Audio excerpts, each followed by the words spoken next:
Bonjour, vous êtes bien dans le Powerful African Woman, le POW Podcast. Le podcast qui va te permettre de mettre en valeur la POW qui sommeille en toi. Je m'appelle Saran. Et je m'appelle Aïssatou. Et aujourd'hui, bienvenue dans le deuxième épisode des POW Series. Bienvenue. Ok, Aïssatou, oui. Je vais commencer par te poser 3 questions. Je vais te poser beaucoup de questions, but that's the first one. Les 3 fireside chat. Aïssatou, tu es plus procrastineuse ou tu te prépares en avance? Alors, moi j'ai tendance à être quelqu'un qui va organiser tout en avance, mais ensuite qui va procrastiner pour sortir le projet ou faire l'action. Sortir le projet, ouais. N'est-ce pas? Ok. Tu es plus perfectionniste ou tu te donnes un peu de flexibilité? Je suis plutôt très perfectionniste et j'essaie d'apprendre à être plus flexible. Ok. Et ma 3e question, c'est tu prends des petites étapes en essayant d'atteindre ton goal ou c'est plutôt l'attitude tout ou rien? Plutôt des petites étapes que je vais organiser. Ok, merci beaucoup. Ok, so, considère quelque chose que tu échoues fréquemment sans aucune raison évidente. Y a-t-il quelque chose que tu fais ou que tu ne fais pas qui frustre constamment les autres ou qui te frustre toi-même? Y a-t-il une activité ou une tâche qui te harcèle et qui te cause une insatisfaction? Oh oui. Parce que tu sais que tu peux le faire, mais tu ne choisis juste pas de le faire. Je sais pas si toi, tu te sens concernée, mais moi, je me sens concernée tellement. Très. N'est-ce pas? Et c'est triste, mais je me sens très concernée. Et le problème, c'est que ces choses peuvent nous éloigner de ce que nous voulons vraiment faire et du type de personne que nous voulons devenir. Et si vous ne connaissez pas le sujet déjà, je parle du sabotage personnel. Self-sabotage. N'est-ce pas, Aïssatou? Ouais. On dit self-sabotage aussi. Okay, j'ai envie de créer ça en français. Je préfère la version anglaise. Moi, je parle... Tu sais, moi, je suis une francophone, donc on parle du sabotage personnel. Qu'est-ce que le sabotage personnel? C'est une forme d'idée ou de comportement qui te retient dans la vie et dans tes relations. C'est vraiment le fait d'anticiper des obstacles réels ou imaginaires qui peuvent entraver dans ton succès. Et le problème, c'est qu'on utilise ces obstacles comme des excuses. Et ces comportements peuvent être destructeurs, en fait, parce que ça te stoppe dans ta carrière, ça te stoppe dans ta vie sentimentale ou dans tes relations amicales. Ouais. So, Aïssatou, je vais te poser juste quelques questions, n'est-ce pas? Okay. Je suis prête. Quelles choses penses-tu faire dans ta vie quotidienne et maintenant que tu prends du recul, tu penses que ça pouvait être du self-sabotage? Il y a un sujet qui me vient tout de suite en tête, c'est tout ce qui concerne ma carrière. Et c'est marrant que tu aies choisi ce sujet parce que justement, cette semaine, j'ai eu énormément de discussions. En fait, par hasard, chaque fois que je parlais avec une femme notamment, il y a un sujet qui revenait et c'est quelque chose qui se rapproche beaucoup du sabotage personnel qui est le syndrome de l'imposteur. Et ça, on en a énormément parlé, surtout dans notre carrière et dans la boîte où je suis, qui est qu'en tant que femme, souvent on a l'impression que on ne mérite pas d'être là où on est et que les gens pensent qu'on est techniquement... Enfin, en gros, les gens pensent que techniquement, on peut faire des choses, on peut prendre des responsabilités, on peut mener des projets, là où nous, on ne pense pas qu'on en est capable. Donc, moi, par exemple, ça fait 2 ans que je travaille dans cette boîte et avec plusieurs collègues, on se disait, mais j'ai l'impression qu'au bout de 2 ans, je suis pas capable de faire ceci, cela, alors que les gens, ils pensent que si, en fait, que j'en suis capable. Franchement, je rejoins ce feeling complètement. C'est la même chose avec moi. Je travaille 2 ans dans une boîte. Le problème, c'est que je me sens capable, tu vois, mais parfois, c'est... tu te sens toujours comme une fraude. Exactement. Exactement. Tu sais que, OK, on t'a engagé parce que tu as des aptitudes, mais ça ne... ton mental juste te fait sentir que tu ne comprends pas pourquoi tu es ici. En fait. Exactement. Et que tu n'as pas ta place ici. Et tu n'as pas ta place. Et c'est vraiment dangereux d'avoir cette mentalité parce que ça te bloque ça te bloque dans tes objectifs. Ça ne te permet pas de maximiser ton potentiel. Right? Donc, merci d'avoir touché ce sujet parce que c'était actually une de mes rubriques.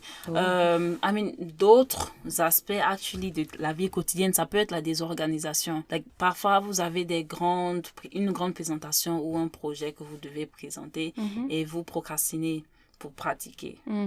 voilà, ça c'est vraiment un aspect que on a tendance à faire juste en pensant que à la dernière minute, on peut se préparer et c'est jamais assez de temps. Ouais. C'est la même chose avec les interviews, tu vois. Like, parfois, on est là, oh, j'ai tellement fait d'interviews. D'entretien. Je pense que je suis prête. D'entretien. Ouais. Voilà. Entretien, merci Aïssatou. Et je pense que je suis prête ou bien je peux le faire, mais sans pratique actuelle. Ouais. Et après, tu te rends compte que quand tu es en face de l'intervieweur, je m'en fous de ce que toi tu dis dans ce mot. Quand tu es en face de l'intervieweur, tu te rends compte que tu n'es pas prête en fait. Ouais. Et c'est toi-même, tu t'es mis des barrières. Autorisé, voilà, tu t'es mis des barrières. Exactement. Merci beaucoup. Un autre sujet que je voulais toucher, c'est le perfectionnisme. Oh oui.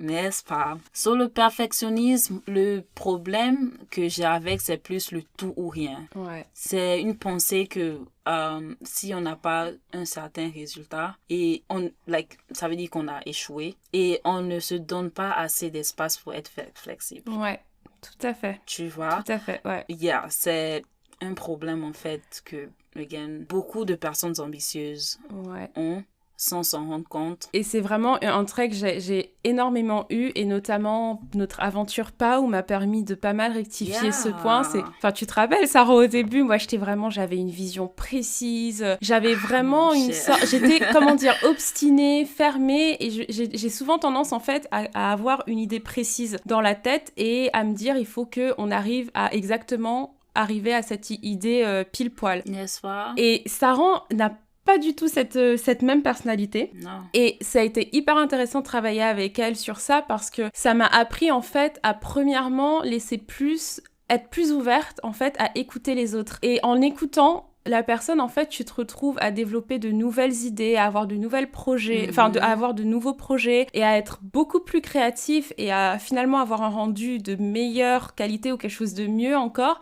mais juste parce que tu t'es accordé cette flexibilité. Premièrement, envers toi-même, je pense que c'est important de se dire, bah oui, j'aimerais arriver à ça, mais il y a d'autres possibilités, et également d'être plus ouverte aux autres aussi. Yeah, j'avoue, tu vois, donc c'est vraiment... Ça ouvre différentes facettes de ta vie que tu n'aurais pas pensé à découvrir. Et oui, c'est un peu ça. Maintenant, on va juste rentrer dans le vif du sujet. Qu'est-ce qui cause l'auto-sabotage ou bien le sabotage personnel, n'est-ce pas? Il y a plusieurs aspects et la liste est très longue. Un des aspects, c'est que nous craignons l'échec. On a peur de l'échec. Ouais. Oh, ça, c'est quelque chose qui me touche très personnellement. Non, franchement, on a peur du succès ou du stress qui va se venir avec. J'ai pas peur du succès, j'ai peur de l'échec. Franchement, tu vois. Il y a aussi un autre aspect, c'est vraiment du traumatisme ou des expériences personnelles. Ouais, ça c'est vrai. Ou, n'est-ce pas, ou de la pression aussi qu'on se donne nous-mêmes, parce que parfois on se crée des barrières personnelles. Donc la pression qu'on se donne nous-mêmes, ou dans notre enfance, ou ça vient des parents, tu vois. Et en tant que femme aussi. En tant que femme. Et surtout, I like to take the example parfois des tiger moms, tu vois, en Asie, ou de nos parents africains de temps en temps. It's like, si tu n'es pas premier, c'est même pas la peine. C'est pas la peine. Et donc, ce sont des comportements, si tu n'es pas assez fort mentalement, ça peut te faire sentir que tout ce qui n'est pas vraiment excellent n'est rien. Tout à fait. Et ça amène beaucoup de self-sabotage dans le futur. Parce que tu penses que tu fais seulement. Et donc, ça te met des barrières dans le sens où tu ne veux même plus entreprendre parce que tu te dis que dans tous les cas, ça va pas envoyer le résultat que tu aimerais. Donc, ça sont juste quelques causes. Il y en a beaucoup et n'hésitez pas à en commenter certaines que vous utilisez. Comment cela vous affecte? Comment cela t'affecte, Aïssatou? Ça m'affecte énormément. Beaucoup trop. N'est-ce pas? Beaucoup trop. N'est-ce pas? Ouais. Le problème avec ça, c'est que ça rabaisse encore notre estime de soi. N'est-ce pas? Parce que déjà, tu as une baisse en estime de soi, mais accumuler les échecs, accumuler les déceptions, les frustrations, ça rabaisse encore. Donc, c'est une spirale, en fait. C'est une spirale autodestructrice, ouais. N'est-ce pas? Donc, c'est ça, en fait. Un autre, c'est... il renforce les comportements négatifs. Donc, il renforce les comportements négatifs qui rongent votre potentiel de succès, en fait. Parce que ça continue ça t'enfonce dans ton comportement. Tu sais pas comment en sortir. Donc, tu deviens confortable dans ce comportement destructif. Ouais. Tu vois ce que je dis? Le dernier point, c'est surtout que ça peut également nuire à ta réputation surtout au boulot, parce que tu ne tiens pas forcément tes promesses et on te voit pas comme une personne fiable, quoi, parce que tu n'arrives pas à achever ce que promettre et à achever les objectifs qu'on te donne, tu vois. Donc, comment s'y attaquer? Comment vaincre le self-sabotage? C'est ça le plus important. Il est essentiel qu'on surmonte ça pour vraiment tirer le meilleur parti de notre vie, right? Un aspect que je trouve important, c'est de comprendre nos émotions et pourquoi ça mène à ce tel comportement, right? Donc, tu essayes de comprendre d'où ce self-sabotage vient. Est-ce que c'est la peur de ne pas réussir? Est-ce que c'est un traumatisme de ton enfance et tout? Donc, vraiment reconnaître d'où ça vient et change ce comportement. Donc, quand tu reconnais que tu es en train de faire de l'auto-sabotage, essaye de retourner ça en une idée positive. Ouais. En te motivant, tu vois, et avoir cette attitude en premier, d'abord, ça te permet de développer la confiance en soi et surtout à vraiment prendre le dessus sur ce comportement destructif, n'est-ce pas? Et vraiment apprendre, je pense que le plus important, c'est surtout apprendre à aimer les améliorations incrémentielles. Et ce que je veux dire par là, c'est surtout aimer les petites étapes au lieu de vouloir sauter de haut. Quand je fais ça, il faut que je sois complètement, tu vois, successful. Si je suis pas successful, ça veut dire que c'est pas vrai. Voilà, donc c'est vraiment aimer l'étape par étape au lieu de vouloir tout ou rien. Et ça me fait penser, moi j'aimerais rajouter, c'est également important, un bon moyen de vaincre cet auto-sabotage, c'est de s'entourer, se mettre dans un environnement qui va détruire ce côté auto-sabotage et justement un environnement qui va porter et alimenter la confiance qu'on peut avoir en soi-même. Par exemple, je vais prendre l'exemple, j'ai commencé à parler de moi, un de mes problèmes, c'était sur le volet de la carrière. Et pour faire face à ça, en fait, il y a quelque chose qui m'est venu tout seul, c'est que j'ai commencé des processus de recrutement dans d'autres boîtes. Et lors de mes premiers entretiens, j'avais le recruteur derrière qui me disait « Ah non, mais on a vraiment adoré votre personnalité. On sait que vous êtes capable de faire ceci, cela et ça tout. Nous, on aimerait vraiment vous avoir dans notre boîte. » Et en fait, juste se sentir, avoir cette boule de positivité et de gens qui ont confiance en toi, ça te donne envie, toi, d'avoir plus confiance en toi et en tes capacités et à moins, justement, t'auto-sabotager.